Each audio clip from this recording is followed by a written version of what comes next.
Penpanjangan ke burung, itu kalau ingin istri cantik, itu yang diinginkan perempuan. Kalau di sana semua aspek manusia menonjol. Apalagi kalau dulu model dapur umum dulu, ada nasi, ada ikan, ada itu kamu yang berpilihan ambil nasi, hilang ikannya, ya itu. Dan itu melatih kesabaran, memahami orang lain, banyak aspek. Begitu juga kamar mandi terbatas, jumlah santri banyak. Saya kira sekarang santri kita berapa saudara? Hampir 300. Ada kamar mandi 300 biji? Saya kira tidak ada. Di Indonesia juga ada, di Indonesia tidak ada. Ini membuat orang harus antri. Satu kamar berapa orang? Rata-rata. Paling sedikit? Lebih dari 10 malah. Itu butuh kepekaan dan tenggang rasa yang luar biasa itu. Pakai kasur apa bertingkat? Tingkat doang. Yang di bawah ada masalah. Maksudnya disitulah interaksi, kendali emosi, kecerdasan memahami orang lain, kesabaran, kedisiplinan dibutuhkan. Dan itu dibina paling tidak 6 tahun. Jujur, nyopah ada pelaku yang ke Surabaya aja. Lebih bakso Surabaya. Ini saya kira pengantar ya, sampai di sini mungkin ada yang mau bertanya, dialog, ini persilakan.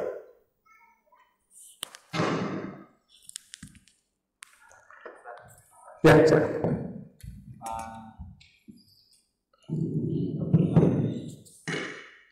Santri yang tampil cantik dan ganteng ya. Itu memang sudah dialami sekarang, terutama di Alia, di Alia. Ya. Itu santri ikhwan itu pertama kalau sholat nggak pakai peci ya, ada sarung dulu. Ya. Kemudian yang kedua gaya rambut. Gaya rambut itu kalau di Hidayat kita sebenarnya sudah menerapkan peraturan ukurannya 3 cm panjangnya. Tapi banyak santri itu yang potong rambut ya dengan gaya artis sekarang, panjang sampai pendek. Iya. Nah itu masalah yang sudah kita mungkin ada penjelasannya. Baik. Ada lagi 2 lagi biar sekalian. Ya.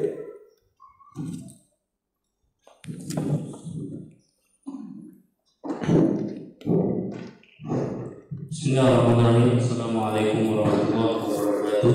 Assalamualaikum warahmatullahi wabarakatuh. Ustaz, saya ingin menyampaikan kebetulan ini kami bersama Ustaz, saya juga itu termasuk langsung terjun di bagian pengasuhan. Jadi saya ingin menanyakan yang berkaitan dengan kejadian di bagian pengasuhan. Yang pertama yaitu bagaimana solusinya ketika kita mendapatkan satu kasus dan sudah kita berikan peringatan kepada anak yang bersangkutan, kemudian kasus itu terulang lagi, padahal peringatannya sudah cukup baik dan sudah kita berikan dan sudah kita bicarakan, tapi terulang lagi. Kemudian tidak lama kemudian sudah menjadi obat kalau kita anggap. Terulang lagi hal yang sama sehingga kita ambil keputusan ada yang kita kembalikan. Tapi yang kita kembalikan ini pun tidak menjadi obat untuk yang lain. Nah, tujuan kita sebenarnya agar menjadi obat bahwa kita serius. Kalau melakukan satu pelanggaran yang mana pelanggaran itu sudah berulang kali, kemudian kita kembalikan, kita kembalikan ke orang tua, ini menjadi pelajaran juga bagi yang lain. Tapi yang lain itu ada memang yang belum bisa menjadikan pelajaran, di mana mungkin ada solusi yang lain dan Ustaz bisa sampaikan. Kemudian yang kedua saya ingin menanyakan yang sering terjadi di kelas 3. Ini kalau menurut kita lihat hampir di semua lembaga Kelas 3 aliyah. Iya, bukan. Senawiyah. Oh, senawiyah. Termasuk mungkin di kita itu setiap di kelas 3 udah mulai ada titik jenuh, ada kepikiran mau keluar, ada kepikiran ingin di suasana sekolah baru. Bagaimana kita menangkap pikiran-pikiran mereka itu agar tidak keluar untuk memikir suasana baru, tapi suasana di sinilah yang nyaman bagi mereka. Mungkin itu saja jawaban. Baik, satu lagi, ibu-ibu.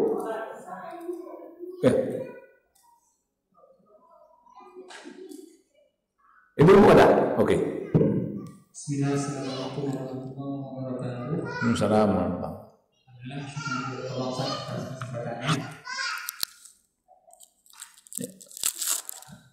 Kalau saya pribadi di sini pengasuhan, Iya. Tapi masih banyak yang kurang kan? Yang ingin saya tanyakan pribadi, idealnya bagaimana seorang pengasuh di sebuah pesantren kan? Di sebuah pesantren selanjutnya, ini kan kita kan tempat pendidikan, tempat anak belajar. Kalau kami lihat di sini ada anak-anak yang kita harus bersabar menunggu perubahan dari dia. Kita harus bersabar. Dalam kata arti kita tidak putus asa, tapi bersabar dengan usaha-usaha kan.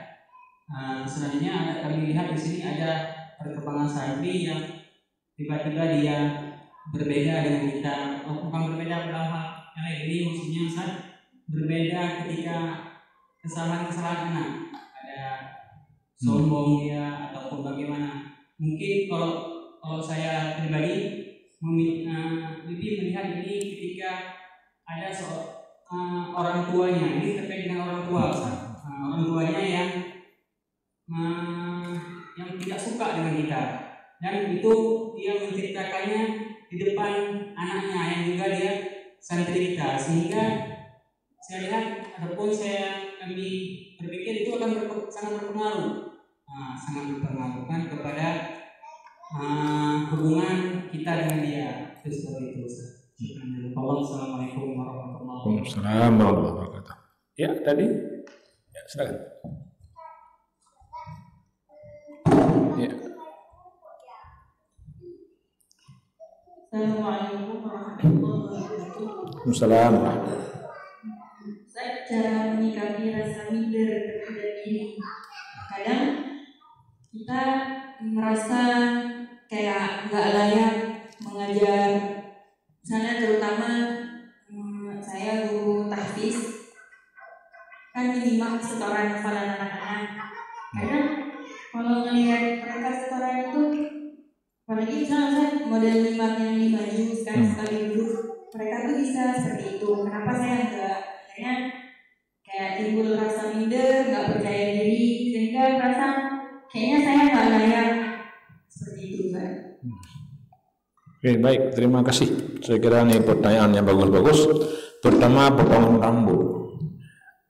Kita memang bukan hanya Dayah, semua lembaga pendidikan, termasuk lembaga pendidikan keluarga, itu harus memahami generasi milenial. Ya, dulu ada satu kitab, mungkin sudah ada juga dalam bahasa Indonesia, mungkin ya. Itu judulnya kalau saya terjemahkan ya bahasa kita fikih gaul. Ya, fikih gaul. Jadi mengajarkan fikih pun juga sudah harus mengikuti gaya milenial. Tapi yang kita ajarkan fikih kita dengan gaya dia, ada yang fikih dia. Ini tak pernah fikih dia, ini fikih dia itu dengan gaya dia.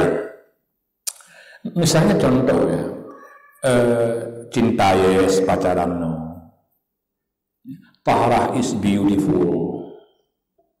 Jadi kita sebelum mengajarkan tahrah sebagai ibadah yang jauh sekali untuk jangkau oleh mereka, tahrah itu bisa membuat kita menjadi cantik dan ganteng.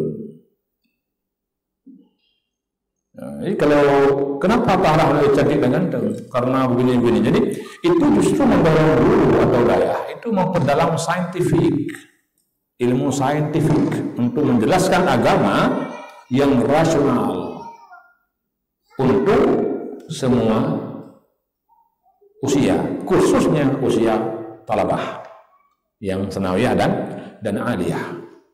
Ya, itu babanya ada di fikih itu, misalnya ada pembahasan tentang buceri, boleh cat sendiri rambutnya, itu bagaimana?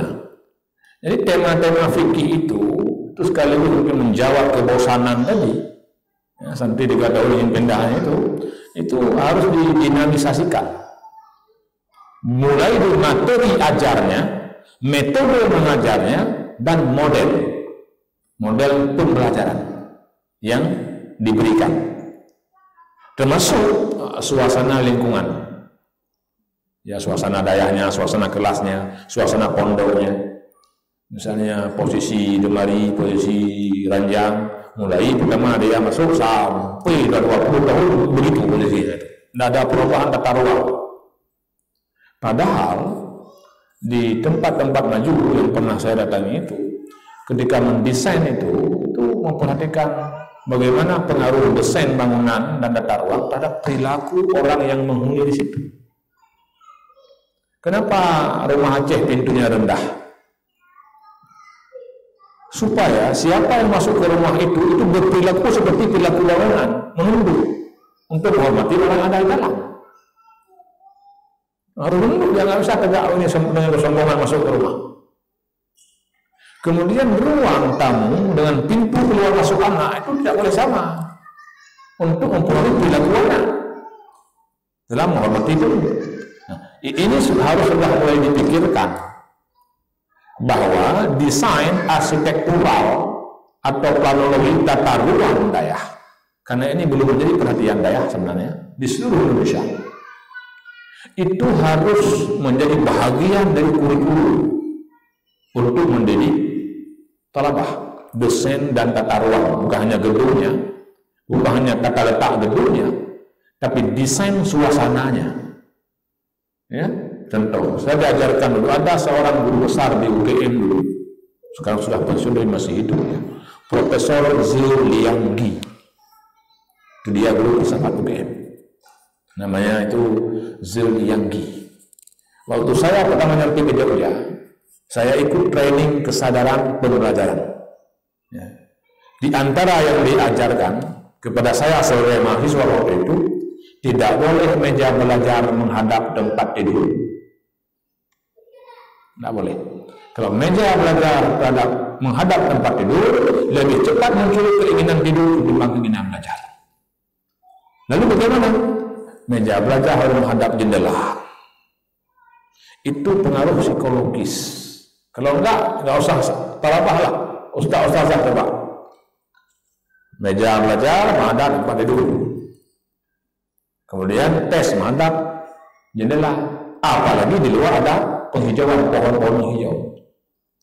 Itu dapat menggetarkan beberapa saraf reflektif kita, sehingga kita mempelajari, membaca yang serius itu bisa rileks saraf-saraf kita itu. Jadi masih bisa tersenyum. Padahal besok harus selesai tugas 27 halaman dan memperselesaikan besok juga. Tapi kita bisa sangat rileks. Dalam suasana relaksasi itu akan muncul ide-ide segar dan gagasan-gagasan yang brilian itu. Apalagi jam 12 malam ke atas. Jadi, waktu belajar mandiri anak juga bisa diukur ya. Siapa di antara ustaz-ustazah yang pernah baca buku dia itu, kalau bahasa Indonesia-nya revolusi waktu. Di situ dijelaskan waktu belajar paling efektif. Nah, kalau dalam Al-Quran itu ada Lailatul Qadar namanya, tapi tidak ada Naharul Qadar. Kenapa? Karena fitrah manusia itu, kalau di siang hari itu yang hidup otaknya, merancang ini program itu di siang hari otak, intelektualitas yang hidup. Maka materi ajar yang mengandalkan intelektualitas ajarkan di siang hari. Sementara di malam hari itu yang hidup adalah hati. Orang mudah bersimpuh, orang mudah menangis, mudah mengaku kesalahannya itu di siang hari, di malam hari. Makanya ada Lailatul Qadar, nggak ada Naharul Qadar. yang hidup hati. Kalau siang, yang hidup otak. Jadi antara intelektualitas dengan spiritualitas ini seimbang jadinya. Tapi kalau malam juga diisi otaknya, bukan hatinya, bukan pengendalian nafsunya, walaupun dia di pesantren 20 tahun, jadinya begitu dia, intelektualitas melampaui spiritualitas. Mestinya, makanya bagus kalau ada program sholat tahajud, itu bagus. Ada program hafal Al-Quran setelah sholat tahajud, itu bagus. Jadi malam itu, terutama tengah malam ke atas, jam 12 ke atas, itu untuk mengasah spiritualitas. Lakukan saja mandiri, karena enggak ada sholat tahajud berjamaah. Itu lakukan secara mandiri. Tapi dibiasakan sama dengan kebiasaan sholat duha. Menjadi bahagian integral dari kurikulum dayah. Itu saya kira. Rambut tadi juga harus dia sudah habis duit waktu libur datang ke salon untuk membuat rambutnya begitu. Kita sudah duduk pakai peci. Kita tidak melarang dia pakai peci. Cuman rambut kamu ini dia keindahan dan surprise bagi orang lain bila kamu menampakkan sesuatu pada waktunya. Ini kalau sejak kelas 1 model rambutnya sudah ditarik orang tak surprise lagi. Kamu setiap hari harus bikin potongan rambut baru. Itu kan tidak hemat secara ekonomi. Sembunyikan potongan rambutmu selama 6 tahun. Dan nampakkan tidak kepada sembarangan orang rambutmu itu. Hanya kepada orang yang akan menjadi istrimu besok. Itu surprise luar biasa itu. Tapi kalau semua orang memiliki sesuatu, maka sesuatu itu menjadi murah harganya. Saya pasti yakin rambut kamu itu berharga mahal dan tidak boleh dilihat oleh sembarangan orang. Hanya orang-orang terpilih yang bisa melihat rambutmu. Dan tidak ada sembarangan waktu. Hanya pada waktu-waktu yang kamu pilih untuk memperlihatkan rambutmu. Dan itu kelihatannya nanti setelah kamu tamat dari sini. Atau bahkan mungkin nanti hanya dengan istrimu. Sudah selesai, dia kan suka ini dia apa? Suka kepada lawan jenis, suka berharga apa yang dia miliki, hargai saja rambutnya. Nanti ada orang kacamatanya, hargai matanya. Ada orang suka begini, tidak coba itu santri itu. Ya, pakai headset, hargai telinganya. Karena semua yang dimiliki talabah kita itu sesuatu yang berharga bila kita memberinya harga. Nah, tapi kalau tidak dibolehkan, tidak pakai peci bagi setiap talabah, setiap talabah wajib pakai peci. Itu hukum. Semua talabah merasa ada hukum. Walaupun buku tata tertibnya bunyinya begitu, tapi prakteknya tidak seperti itu. Punya bahasa praktis dia. Punya bahasa praktis. Anak saya yang perempuan yang bungsu suatu hari minta rambutnya dipotong. Saya tanya, sudah berapa lama adik memanjangkan rambut ini? Ini sudah 6 tahun. Memotong hanya butuh waktu 1 menit. Kan sayang, sudah dipelihara 6 tahun. Enggak jadi potong. Kita tidak boleh pangkas rambut. Kamu perempuan, kalau pangkas awas. Dia berada dalam tekanan. Setiap ancaman, hukuman dan tekanan itu bisa memutuskan minimal 10 saraf otak yang ada dalam diri anak. Bentakan itu bisa menghancurkan minimal 10 saraf otak yang dimiliki anak. Bayangkan saja selama anak 6 tahun hidayah mengalami sebulan 1 saja bentakan dan ancaman atau kegiatan sesuatu yang tidak menyenangkan, berapa ratus sarafnya yang sudah putus. Padahal fungsi daya bukan memutuskan saraf peserta didik.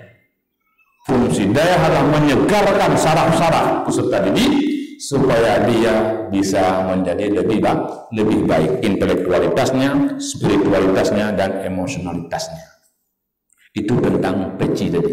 Perempuan juga pasti punya masalah dia tentang penampilannya ya, karena ini remaja. Kemudian kalau diukur tidak jerah, maka sidil ukulah. Apa fungsi hukuman itu? Tujuan hukuman apa? Ada satu kitab bagus judulnya Al-Uqubah karangan Muhammad Abu Zahra itu. Katanya itu dulu fungsi hukum al-jawabir untuk membuat jerah. Tapi itu nggak laku lagi sekarang. Tapi juga az-zawajir, al-islah, at-tahzib itu fungsi hukuman. Pertama, zawajir untuk mencegah yang bersangkutan tidak mengulangi lagi perbuatannya dan mencegah orang lain tidak melakukan perbuatan itu karena akan dihukum seperti si A ini.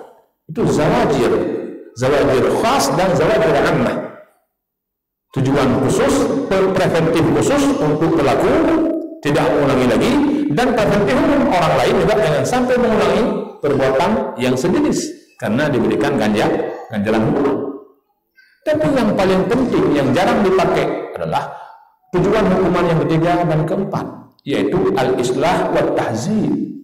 Al-islah itu tujuan reformatif, at-tahzib tujuan edukatif.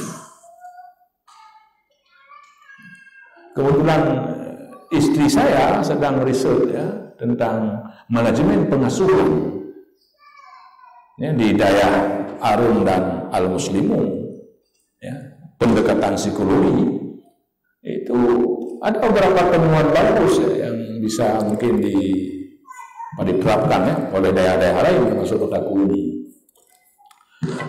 Satu, kita masih menemukan ada hukuman fisik, itu nggak laku lagi sekarang.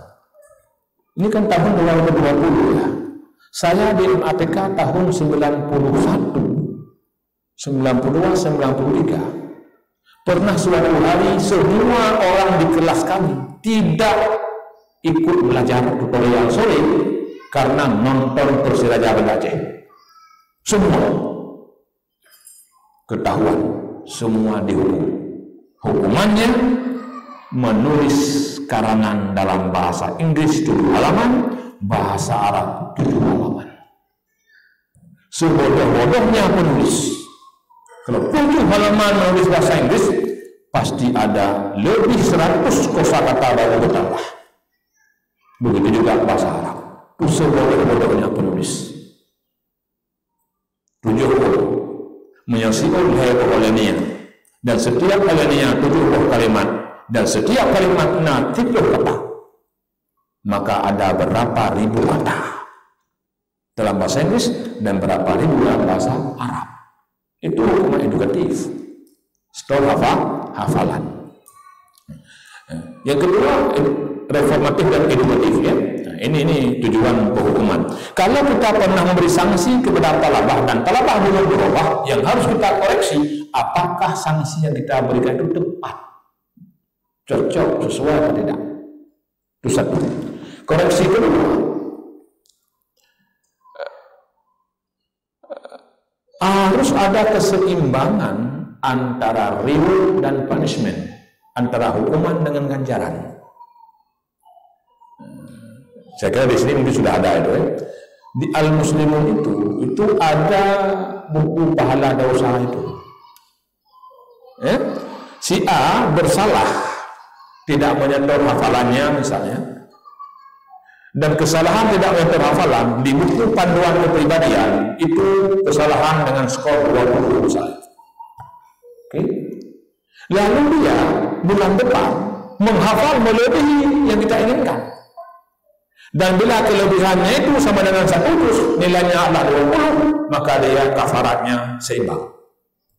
Dia diberi kafarat, tidak lagi dicetak sebagai talabah yang berdosa, tidak menyetor hafalan, karena bulan depan dia menyetor hafalan yang tidak setor dulu, ditambah dengan hafalan yang belum wajib dihafal, dia harus diberi ganjaran. Ada sanksi, ada ganjaran. Bahkan metode pendidikan yang diajarkan Allah kepada kita dalam Al-Quran sebagai Rabbul Alamin dan Rasulullah, pemberian ganjaran lebih diutamakan ketimbang hukuman. La in syakartum la azidannakum wa la in kafartum inna adzabi lasyadid.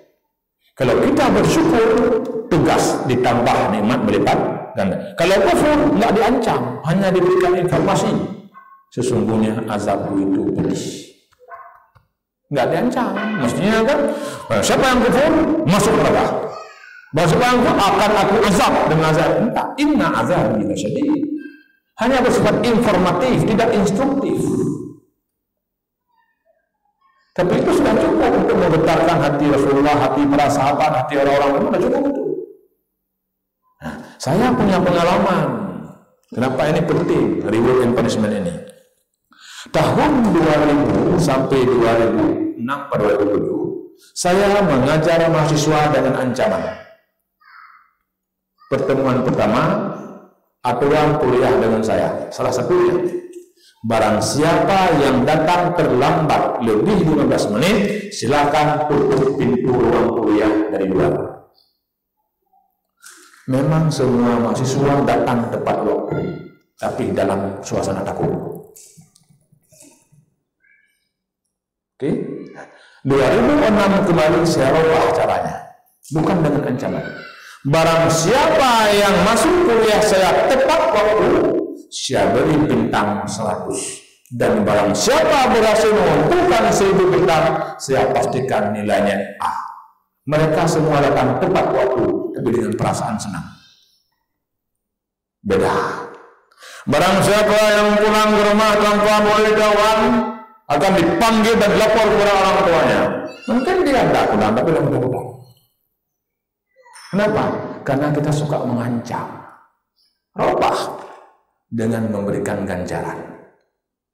Jadi orang sudah mendengar kita dengan perasaan gembira, bukan dengan ancam. Dulu saya ancam, walaupun main-main. Kita pun semua mahasiswa takut. Saya akan survei ikut takut.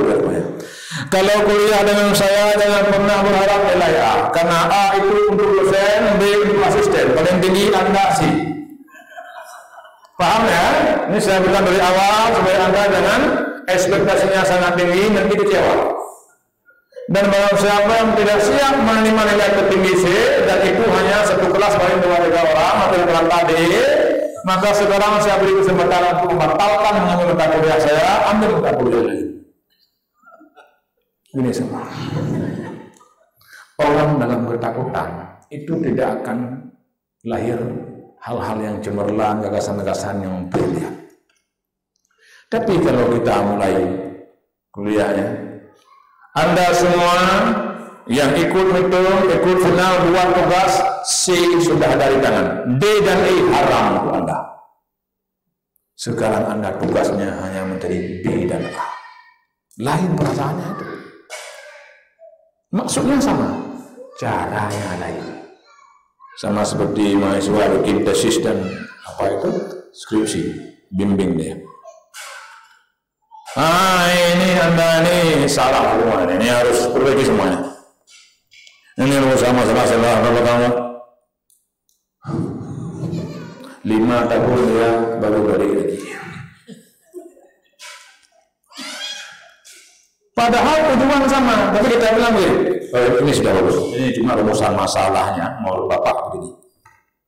Rumusan masalah kedua begini, rumusan masalah ketiga begini. Kalau rumusan masalah dirombak, semua berubah. Tapi dia tidak merasa tertekan. Hanya itu Pak, hanya itu saja, yang lain disesuaikan.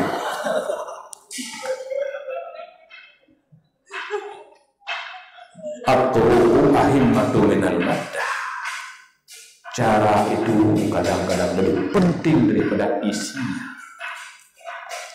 Ibu cuma menghidangkan ikan asin junara, sayur kangkung dengan telur asin kepada suami. Cara menghidangkannya seperti 15 macam lauk, 14 macam pauk, 17 macam jus dan 5 macam minuman. senang suaminya. Itu padahal lauknya telur asin, ikan asin, sayur kangkung, kuahnya air putih. Tapi kalau ada rendang, masa merah, masa ini udang macam 50 macam lauk, 30 macam sayur, 17 macam itu, 5 macam minuman. Belum makan kita sudah kenyang. Atau cara ini sangat penting ya untuk merubah orang. Kalau tidak akan berubah. Itu berarti periksa dan koreksi kembali apakah al-uqubah yang kita berikan itu efektif atau tidak. Buktinya enggak efektif, pasti ada yang salah. Tetapi yang paling penting adalah mengoreksi kita, bukan mengoreksi talabah.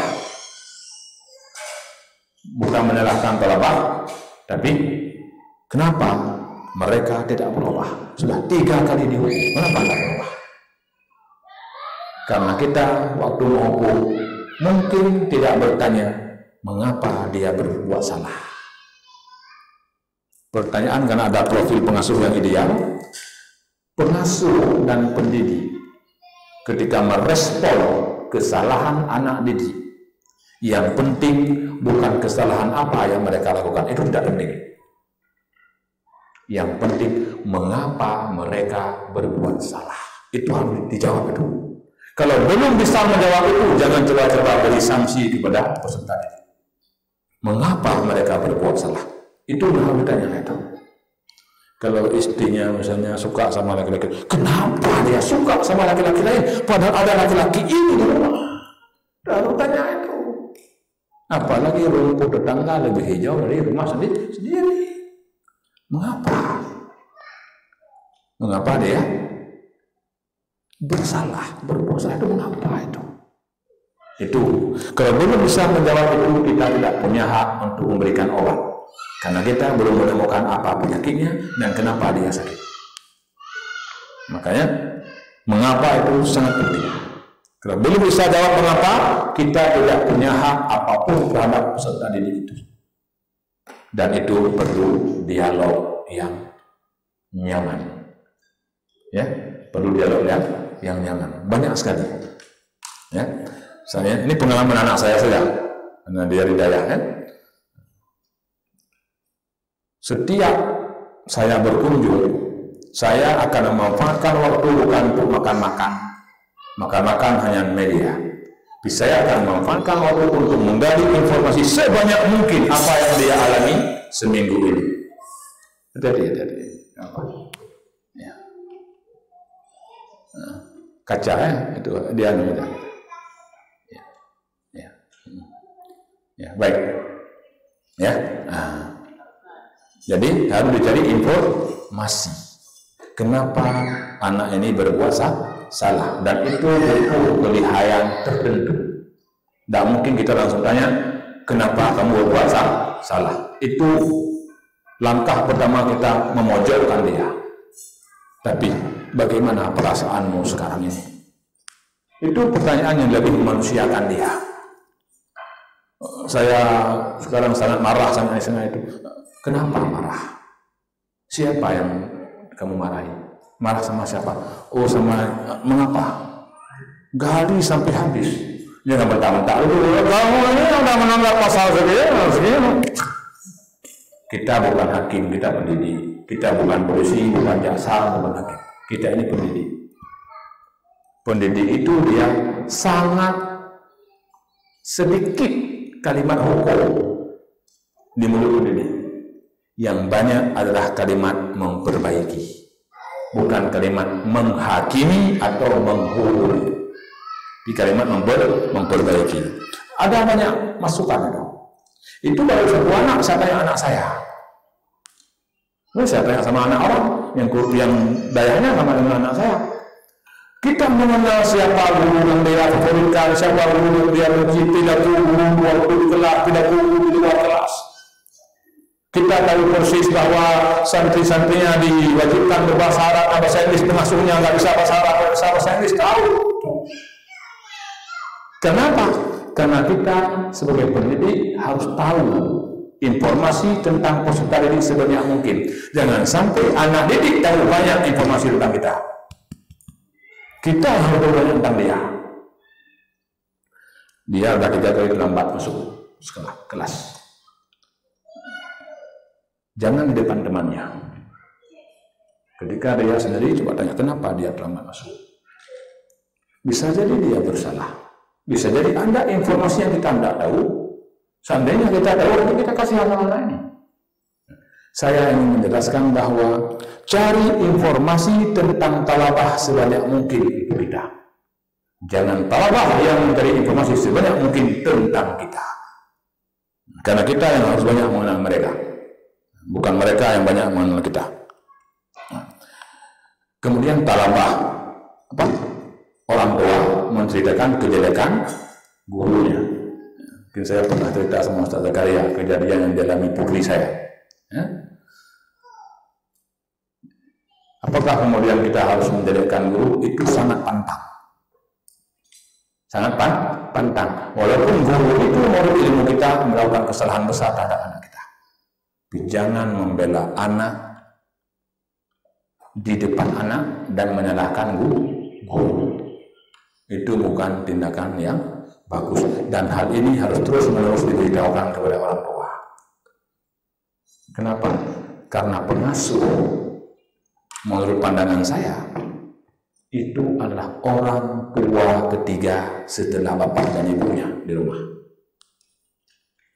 Kalau saya misalnya menjelekkan pengasuh kepada anak, saya menjelekkan orang tua anak saya di dayah. Kalau orang tua anak saya di dayah saya jelekkan, berarti apa itu? Saya sedang menggagalkan semua informasi yang diberikan pengasuh atau mereka yang memberikan pengasuh kepada anak saya. Dan itu bukan tindakan manusia, apalagi tindakan orang tua kepada guru. Tidak bagus. Dampaknya kepada anak tidak bagus, kepada kita juga tidak bagus. Malah yang bagus itu adalah menetralisir persepsi anak tentang guru, persepsi anak tentang daya, persepsi anak tentang pengasuh, persepsi anak tentang pimpinan, itu harus dinetralisir. Kalau salah kita tidak membenarkan, tapi jangan kelihatan membela. Kecuali kalau dia pantas mendapatkannya atau sangat pantas mendapatkannya. Ini penting sekali, kalau tidak akan berbahaya. Gimana ada jawab dengan pengasuh kita nggak ada guru ya? Gimana coba? Bagaimana orang yang kita anggap jahat, lalu kita menyerahkan anak kita untuk didik dia penjahat? Kan begitu bahasa vulgarnya begitu sebenarnya itu. Padahal yang dilakukan pengasuh bukan kejahatan. Kalau dia bersalah bisa jadi karena ilmunya. Yang kedua, kondisinya. Dia aku tahu ini nggak boleh, tapi karena kondisi dia, mungkin lagi ada masalah apa dia, lalu melakukan tindakan yang salah. Tapi pengasuh tidak boleh begitu, bisa mendekati. Tapi dalam perspektif orang tua harus ada pengasuh seperti itu. Dalam perspektif pengasuh, dalam situasi apapun, masalah apapun, tetap tidak boleh berdampak negatif kepada anak, harus dilokalisir. Itu yang ribut dengan istri dengan suami, sudah selesaikan di situ. Di sekolah lain lagi dia, kira-kira begitulah. Dilokalisir tesnya hanya di rumah, tidak sampai ke daya atau ke ruang kelas atau ke proses pembelajaran. Itu saya kira tentang profil pengasuh, dan mungkin saya kira kegiatan ini itu bagian dari menuju ke situ. Karena yang jarang diperhatikan dalam pengasuhan, satu manajemen, yang kedua pendekatan psikologi, pendekatan manajerial dan pendekatan psikologi. Nah, tahu saya suatu saat mungkin akan nulis tentang mata kuliah ini ya. Jadi karena manajemen saya begini, ada perencanaan itu dilakukan. Kalau istilah manajemen itu inkremental. Inkremental itu sepotong-sepotong. Contoh yang saya bilang tadi. Saya kepingin tidak ada seorang talabah pun berbahasa selain Arab dan Inggris. Tapi pengasuh nggak bisa Arab, bisa Inggris. Itu kan tidak connect ya. Di perencanaannya itu parsial. Kalau memang kita ingin, nanti ada kaitan dengan ini ya, cara yang dilakukan sebagai dengan vendor meningkatkan kapasitas. Itu cara yang paling sederhana, meningkatkan kapasitas. Jangan sampai talabah hafal 5 juz, kita dapat nyetor 4 juz setengah. Itu jangan sampai. Apalagi nggak sampai 4 juz. Ya. Itu kita harus, maksud saya itu muara sebuah sungai harus selalu berada di depan aliran sungainya, supaya muara inilah yang cepat sampai ke lautan. Ya? Muara inilah yang cepat sampai ke lautan. Aliran sungai di belakang, muara depan. Guru seperti muara itu ya. Kalau yang setor 5 juz berarti gurunya data 5 juz. Kalau ada 80 talabah, 5 juz yang paling lancar, fasih dan segala macam itu ada 7 orang, gurunya berarti di atas itu sedikit aja guru. Kalau di banyak lurus. Tapi kalau darurat kita agak sulit mencari guru seperti itu, berarti komitmen untuk peningkatan kapasitas. Saya sering bilang begini, kenapa orang mundur tampil di depan? Penguasaan materi dan penguasaan diri berarti. Oke, mundur. Coba kita menguasai materi, menguasai diri, tidak selesai. Nggak ada mundur lagi, biasa aja. Ya, kita berdialog seperti biasa. Ya. Itu saya kira untuk apa itu mensikapi rasa mundur. Yang pertama adalah peningkatan kapasitas. Ya. Yang kedua adalah kompetisi untuk menjadi yang terbaik di bidang kita. Kalau kita mundurnya bidang hafalan, kompetisi bidang hafalan, kita harus berusaha yang terbaik. Kalau mundur kita di bidang public speaking, maka public speakingnya yang harus paling baik. Kalau mundurnya di bidang manajemen pembelajaran, berarti manajemen pembelajaran itu harus kita dalami sampai menjadi yang terbaik. Kalau saya diajarkan sama guru saya dulu, almarhum Dr. Mansur Faqih, itu orang pertama yang memperkenalkan fokus group discussion di Indonesia, bos Nofan itu, dia bilang begini, itu apa namanya? Kalau kita itu ingin apa istilahnya tampil lebih baik, maka yakinlah setiap Anda datang menemui orang dan setiap orang yang mendengarkan Anda harus ada memang satu hal baru yang belum pernah dengarkan kecuali bertemu dengan Anda. Itu harus saudara itu. Kalau kita datang memberikan hal-hal yang sudah diberikan kebanyakan orang, kedatangan kita nggak ada harganya. Sama dengan kedatangan orang lain. Adapun ada harga, harganya sama dengan orang lain. Sementara kita prinsipnya fastabiqul khairat. Khairun nas, sebaik-baik manusia, bukan hanya manusia yang baik. Manusia yang baik banyak kita sudah. Ada banyak manusia baik. Sebaik-baik manusia itulah yang menjadi ikonnya. Ya, kalau misalnya semua pengasuh, semua guru prinsipnya begitu, setiap saya masuk ke kelas harus ada satu kebaikan baru yang dipelajari oleh peserta didik saya. Harus ada satu dengan satu kebaikan baru, satu ilmu baru, satu teladan baru, itu baru bisa. Jadi kita setiap hari. Karena saya dulu lama benci sama bahasa Inggris, ya. Waktu S1 terpaksa bahasa Inggris, S3 lebih terpaksa lebih belajar bahasa Inggris. Akhirnya sampai hari ini, setiap pagi saya harus baca 5 lembar artikel dalam bahasa Inggris. Sampai hari ini. Kenapa? Kita tidak pernah bicara bahasa Inggris. Jangan sampai tidak pernah baca. Conversation hilang, vocab hilang. Baca. Dan kalau saya menulis artikel apapun, wajib minimal 20% merujukannya Inggris atau Arab. Wajib, tergantung artikel ditulis kemana. Karena ada juga jurnal di bahasa Arab itu. Nah, tergantung artikel ditulis kemana. Itu yang harus dilakukan oleh guru. Makanya kalau nasihat guru saya dulu, ada satu orang guru yang saya nggak pernah menimba ilmu dalam ruang kuliah dengan beliau, tapi mempengaruhi banyak cara berpikir saya. Itu namanya almarhum Profesor Dr. Teguh Yako MD, mantan rektor UGM Yogyakarta. Dia salah satu dari 3 ahli antropologi Badawi di dunia. Di dunia hanya 3 orang, 2 sudah meninggal, hari ini tinggal 1 orang lagi. Waktu itu sudah 3 orang. Ini penting untuk guru-guru ada di sini. Apa kata beliau itu? Beliau tanya, ini Anda kuliah di mana? Saya kuliah di jurusan Perbandingan Mazhab, Fakultas Syariah, IAIN Yogyakarta. Ya. Belajar 5 bidang ilmu lain. Kalau Anda ingin menjadi sarjana syariah yang tidak jarang dimiliki oleh dunia, dia nggak cerita Indonesia. Itu tahun 93. Saya baru 6 bulan di Yogyakarta.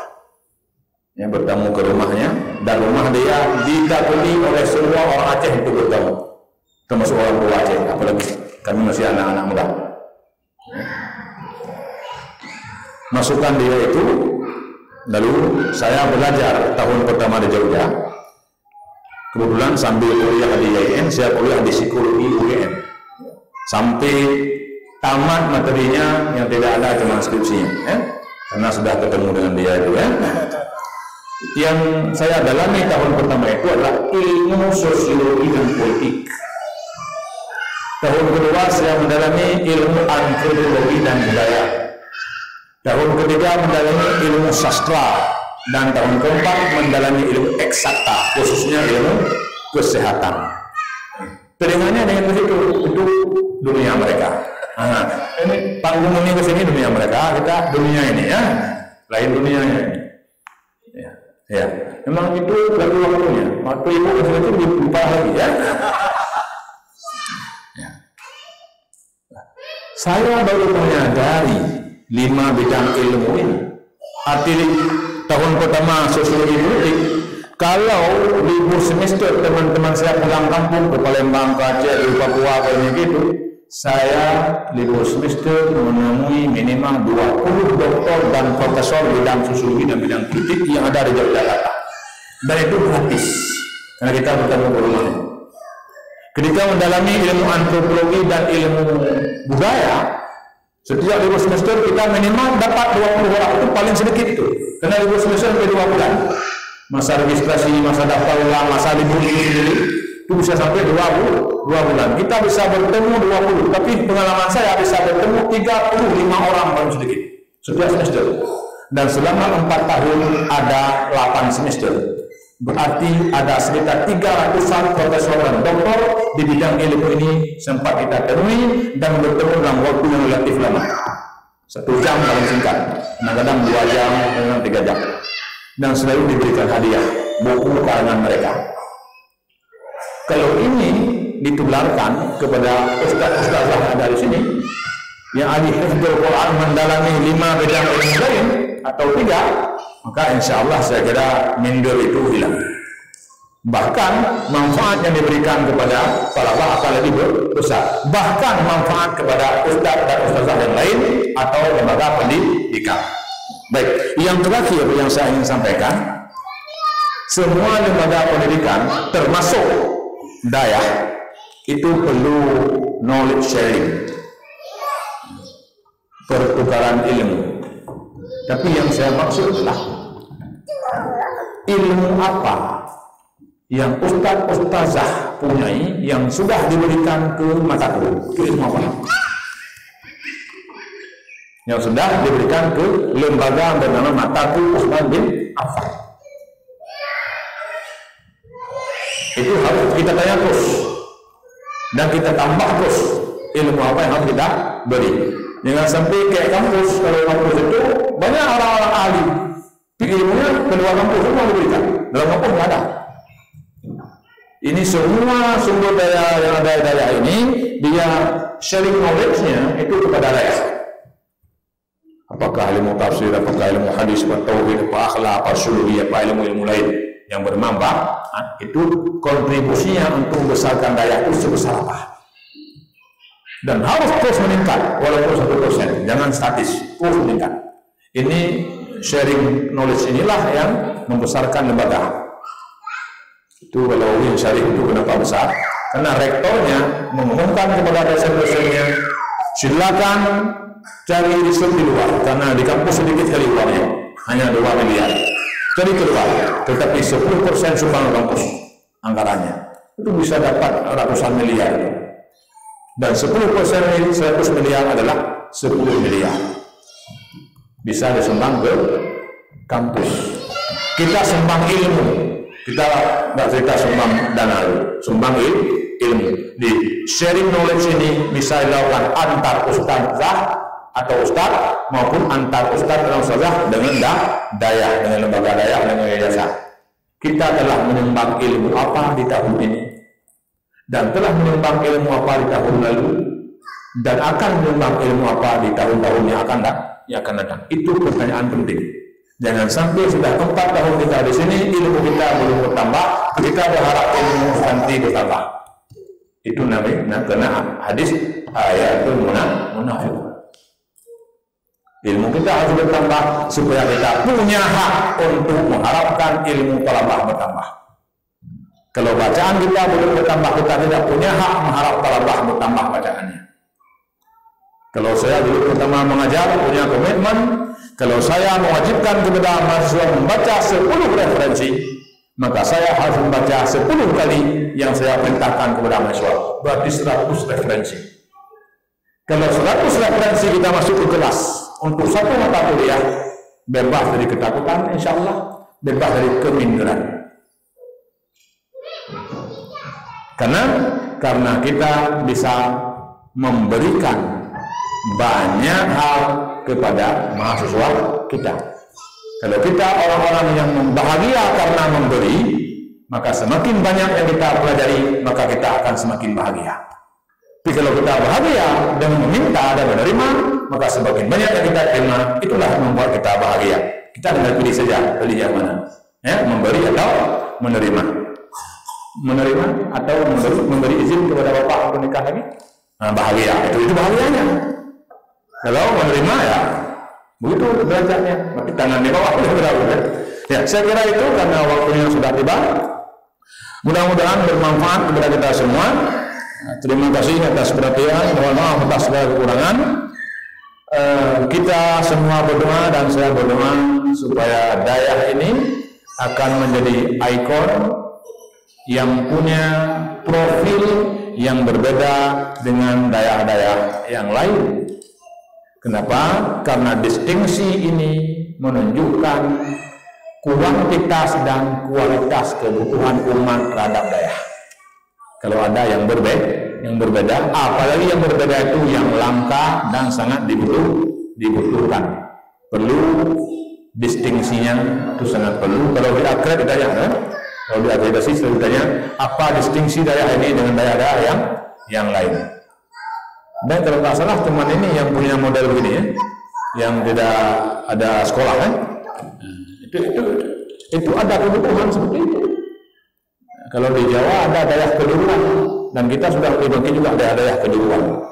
Ya. Belum ada yang fix. Maksudnya kalau mau fikih dan fikih daerah kulit, mau sastra Arab daerah bulan, kita berbeda. Di beberapa tempat sudah ada daya kejuruan dan ini tren untuk masa depan. Saya kira demikian yang dapat kami sampaikan, mudah-mudahan ada manfaatnya. Terima kasih. Anallahu wa iyyakum ajma'in. Wallahu muwaffiq ila aqwamit thoriq. Fastabiqul khairat wa atubu ilaih. Assalamualaikum warahmatullahi wabarakatuh.